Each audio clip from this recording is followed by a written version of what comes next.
All right, and we're back here at Foreman High School, and today we're going to be discussing categorical data, mostly displaying categorical data. It is good to be back. We're here in room 211, famous room for math. And let's get started.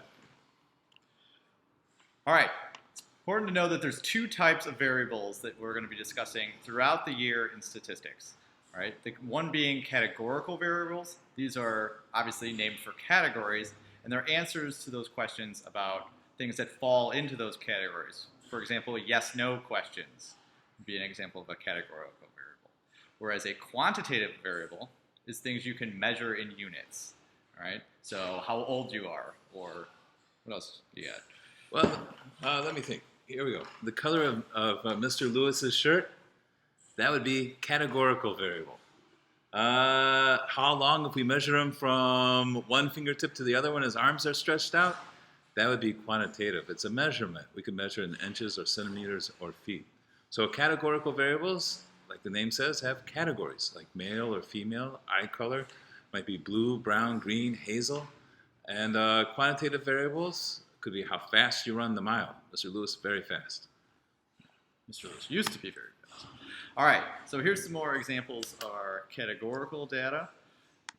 Let me use my pen at the moment. All right, so first one we have survived. So you have a choice of either dead or alive. This would be an example of a categorical data. What was this from? This is from the Titanic. Okay, not my geometry class. I thought we were talking about my geometry class. This is Titanic. Okay, very good. Right. The age, you can see these are numbers. So numbers would amount to a quantitative. And the units would be I years. learned to write better. So quantitative variables often have units. All right, sex, male or female, not yes please, would be a categorical variable. And then the class, so they were either first class, second class, third class, or a member of the crew. So since there are only 4 choices and none of these are numbers based, this would still be a categorical variable. All right, it does not matter how many choices you have as long as they are not numerical. All right, so the first table we're going to discuss is a frequency table. All right, frequency records the totals of a certain category. Totals are then recorded in the count area. So first, make sure you list the categories. So whenever we talk about the distribution of a variable, what they want you to do is list the categories and either the count of how many people or objects in each category, and then our next step might be to turn it into percents. Right, and percents make it what's called a relative frequency table. Hit the relative. Let's give that an underline. Ooh. All right, very good. So right. Just a frequency table only counts relative frequency. When you're asked for that, they're expecting percents. All right, so in this problem, let's count up how many people were in first, second, third, and members of the crew so we can figure out what's the total amount of people that were on the HMS Titanic. Why do we need that? Well, we're going to use that as our 100% so we can figure out the percent, as you all should be experts at from our last video. All right, just want to make sure you're not making me do work here for nothing. It's 2,201. 2,201. Okay, so now dividing each specific count with the total will give us our relative frequency. Oh, so let's do can we do the proportion method? we could do the proportion method. Just one? Can we do one the proportion method? So we have 325 over our 2201. Okay. 2 equals some percent over 100. Love it. All right, what do we get? All right, we get approximately 14.8%. 14.8%. Awesome. All right, so second class, we won't do the proportion method for each one just to save time. What do we got? Mr. Pollock for the main office. Mr. Pollock for the main office. 0.9%. Very good. All right. We'll make sure Mr. Pollock gets to the main office.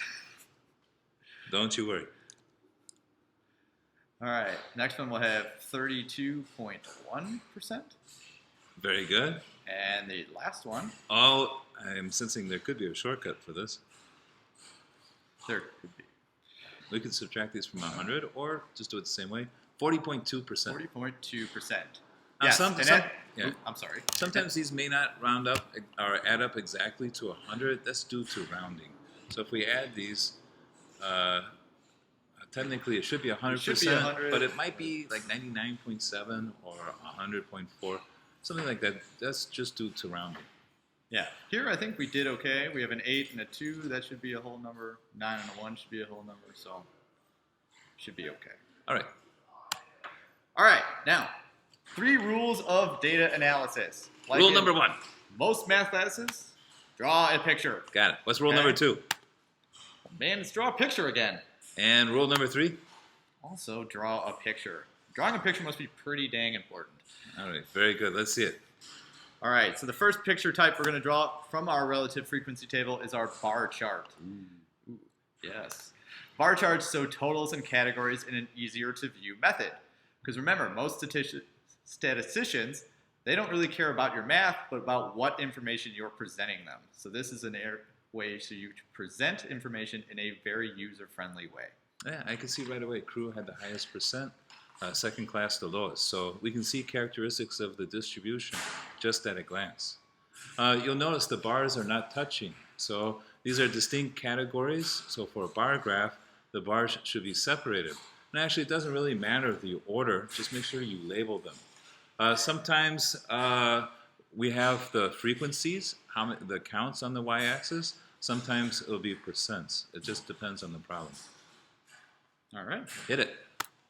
All right, next we have a pie chart.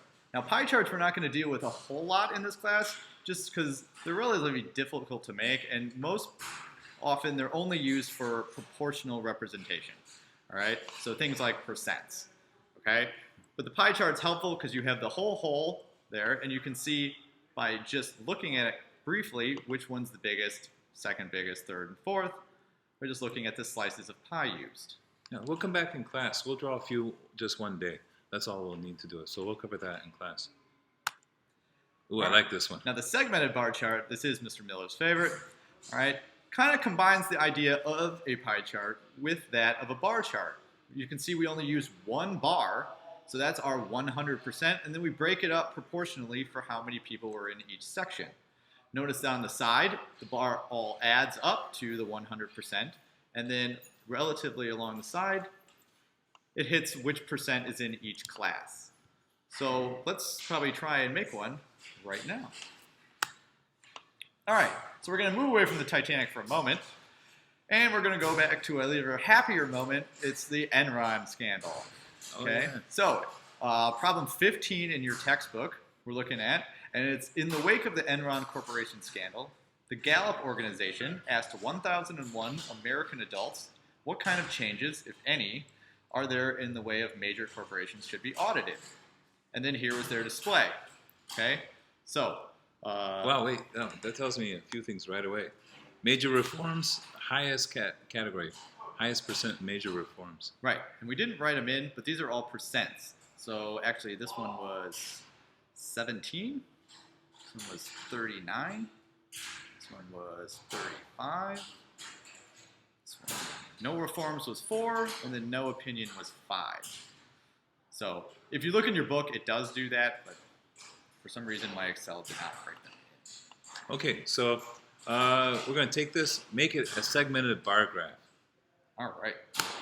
Okay, so we kind of gave you the outline. You can see here, we have it, if I can get my pen back. Okay, you can see here, it adds up to our 100%. So where are we going to start, Miller? Well, we start with this is kind of a blank rectangle. And we're going to start at the bottom. The first category is going to go up to 17%. And we're going to say that's about here. Okay? And that was complete reform, correct? Yes. So We'll shade that in, and we'll put a CR next to it so we know that's our abbreviation for complete reform. Okay. All right, and our next one was 39. Right, so we got to add 39 to the 17. So this part of the bar graph is starting at 17. Yep. It has to go up 39, so see if the old man can figure this out. That should go up to 56. Okay. We're at 17% already. We add 39, and that puts us at 56%. be around here. Right, so that's the second category. You could shade them with different colors or use different markings for them. You should always make sure that they're labeled. So this is major reform, which is also the same as minor reform. So maybe instead of a MR, we'll do a MAR, or major reform. All right, so all those that have all kinds of cool colored markers and things, this is going to be your moment, Yes, all this right? is your time to shine. I see a lot of these get pulled out of the backpacks at this time. It's awesome. Okay, and our next one was 35. So we're adding 35 then to 56. Yeah, so we're at 56. Next category is 35. That'd be 91? 61. 91. All right, so we're way up here at the top now. Okay, we'll kind of dot this one. Yeah, all crazy. Okay, and this was the minor reform, so we'll do MIR. Okay, and then the last one we had 4 and 5. So That would be 95%. now our way to check still that we're kind of doing this right. It's hard to draw a straight line on this thing. All right, we were at 91, 4 and 5.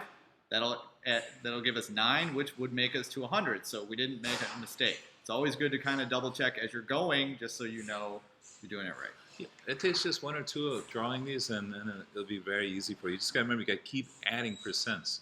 So when we're at 91, we added 4 more. We're at 95, and what's left should be the last category.